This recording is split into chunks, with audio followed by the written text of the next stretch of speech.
So, the reason we're going live today is to discuss, can dark spirits heal? And if they can heal, can they cast out demons? Because you see, I was reading my Bible this morning, and something I came across Matthew 22 here. And its title is Jesus and Bezbull. And to my understanding, based off of like what I'm reading here, it seems like Bezbull was like a spirit of some kind of dark spirit. So let's actually look it up here. Bezbull.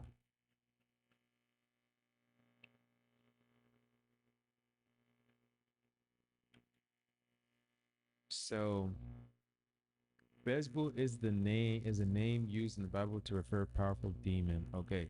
So basically at the start of Matthew 22, Jesus essentially there's a blind man that is demon possessed.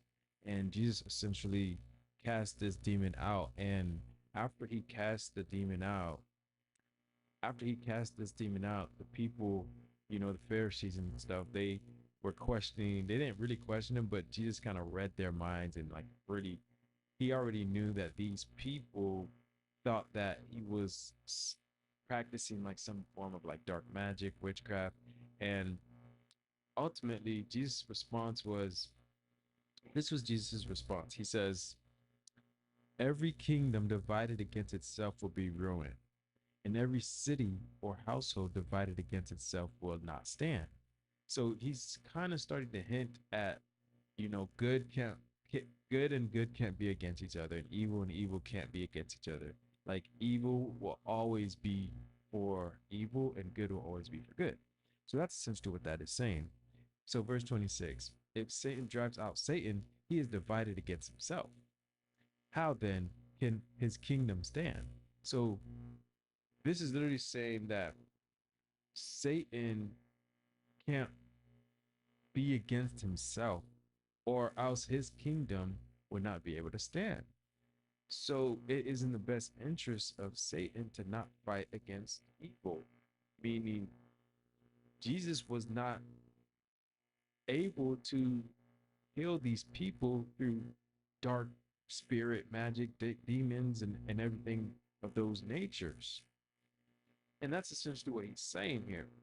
And the reason I'm really focusing on this subject, because I'm going on a missionary trip to Tanzania this on Thursday actually.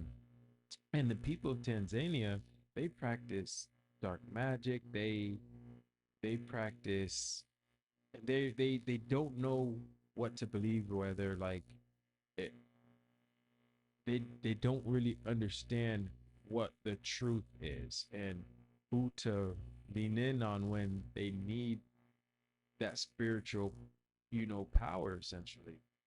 So these people, they see witches, they see people practicing dark magic, and they have essentially have a choice on what to believe in, rather they want to believe in the dark or the light.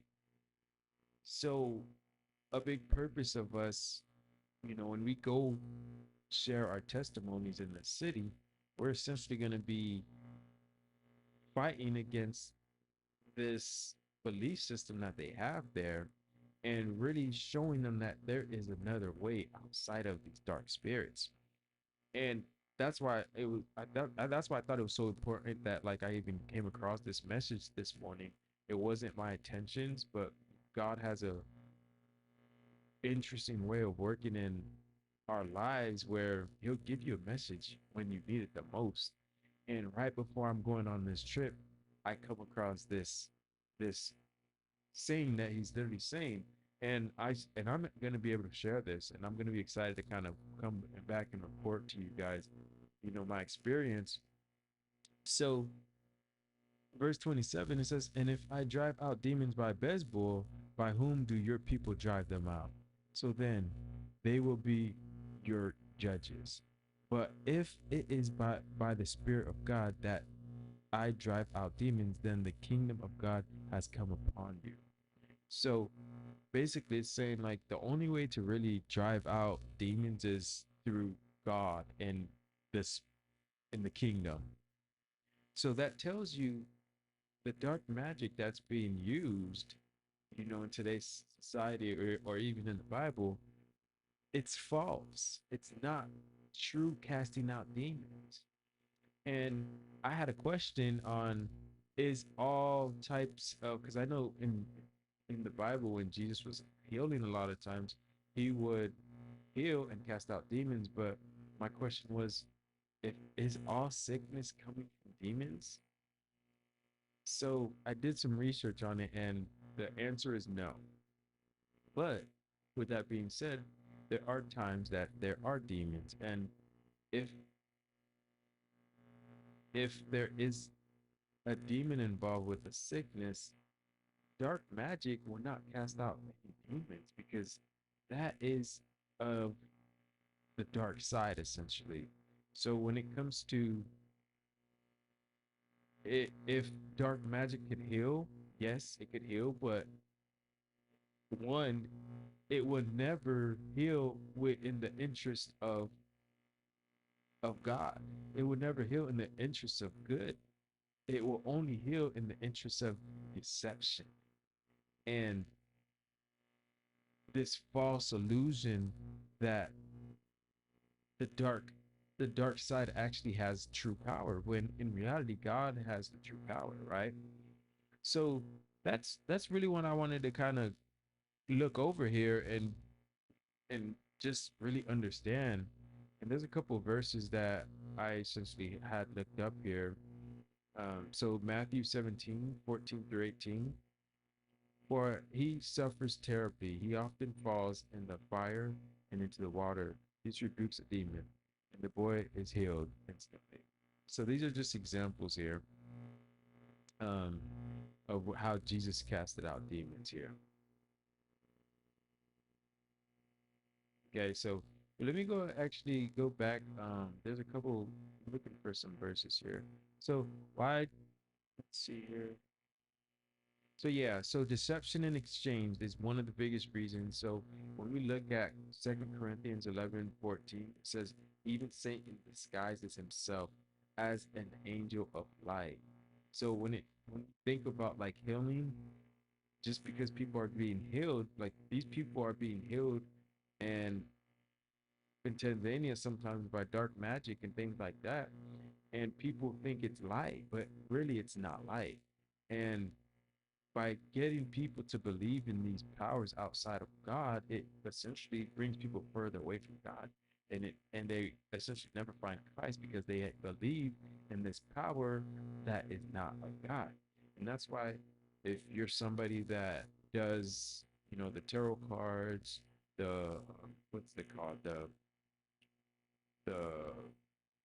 the astrology, right? Where you kind of are reading things to define like your future, all that's outside of God. And as you lean in and put your trust in things that are out that are not God, that's exactly what the enemy wants you to do. So you got to be um, it's very important for you not to even involve yourself in any of that stuff, right?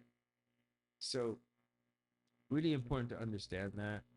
Um, So let's actually look at Second Thessalonians 2:9 through 10.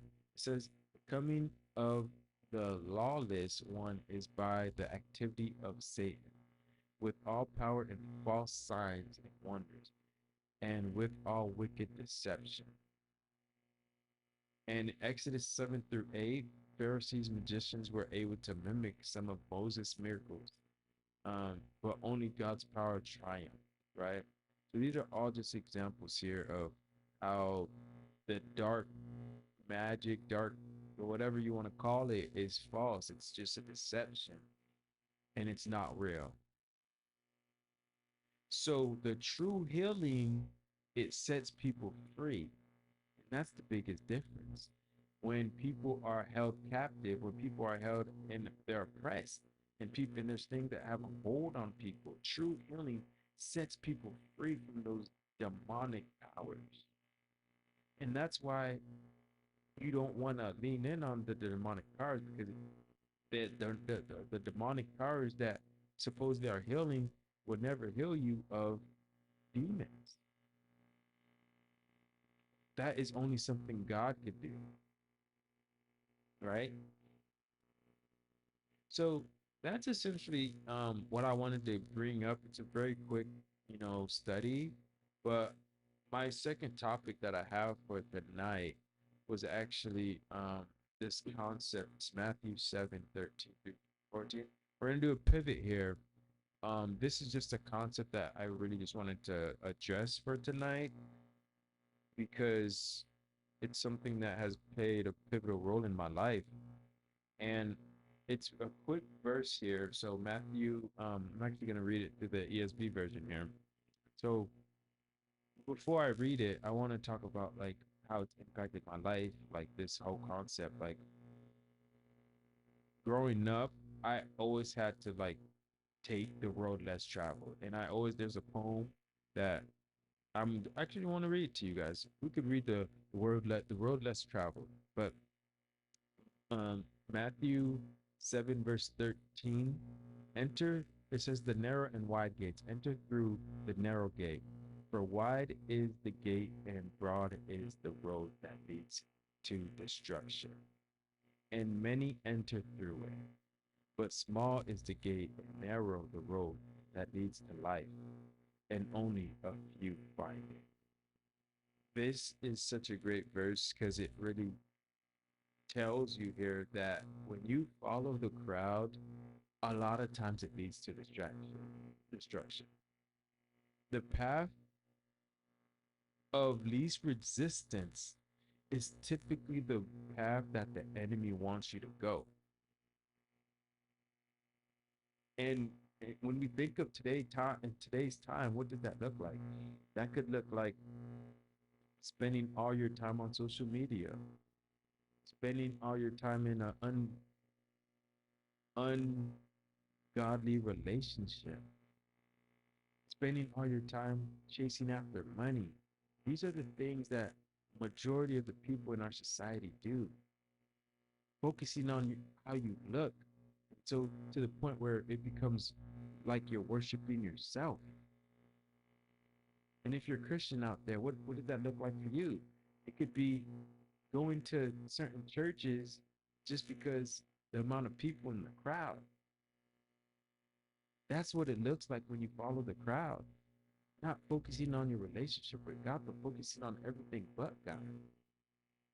Allowing things of this world to take our sight off of God, allowing self pleasures to take your eyes off of God. That's what it looks like when it talks about following the crowd. And it literally says all those things leads to destruction. Throughout my life, as I look back, time and time again, I would agree that these things lead to destruction. It leads to emptiness. It leads to this false sense of security in your life. So, what is the path to go? The path to go is the road less traveled. It's the road, the narrow road, the road that is typically has the most resistance, the road that's hard, the road with all the challenges, the road that people don't want to go. And that road is following the kingdom, allowing God to give you insight on the way that He wants you to go in life. That's the path that you want to go on because that path, it leads to life. It doesn't lead to death, right? So I thought that was super important because throughout my life, I've always had to think, what is the road that's traveled? What is the road that everyone's going on? What is the government trying to portray here to get everyone to go on one area, just follow blindly? Those are things that I always look out for. It's super important that we as Christians and believers, we take a look at the underlying objective, the underlying goal that people might have. Because that's one of the reasons why I'm creating this Christian based media company, is because there's always a message being portrayed, a hidden message that people don't realize that is being pushed onto them. And I've been spending so much time trying to learn and study this area so I could share and we could fight these hidden messages that are against the kingdom, that are against the Christian principles that we have in our lives and that the Bible teaches us, right? So a lot of times the road less traveled will bring a lot of challenges. You might have to wait for a very long time and have delayed gratification and go the hard way, work harder. That's what the road less traveled looks like. It's not pretty. It's not fancy. It's not about self. So let's end with um, the actual poem for the road less traveled, just because I really want to read it.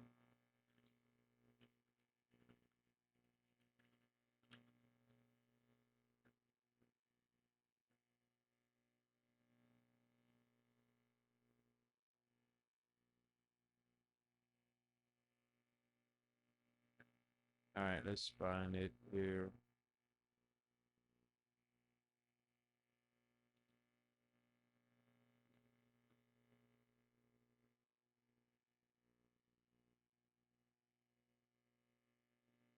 So as I read this, just kind of have in mind, the what we kind of talked about.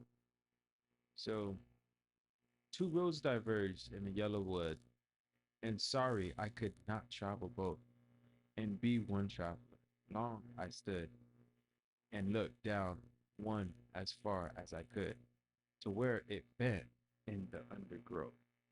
Then took the other as just as fair, and having perhaps the better claim, because it was grassy and wanted wear.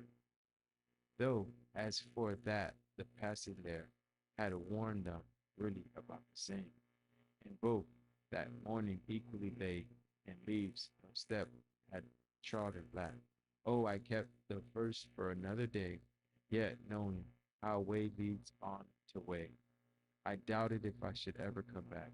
I shall be telling this with a sigh. Somewhere ages and ages hence, two roads diverge in the wood, and I took the one less traveled by, and that has made all the difference. And that's what I'm going to leave with you guys with today. Take the road less traveled. It literally talks about how, when you look here, it talks about how there was one path that it was grassy. It it didn't seem like it was easy to make it through it, and that is the path that they took, not the path that was easy, right? So that's what I'll leave with you guys. Very quick message today. Thank you guys for hopping on. I'll see you guys.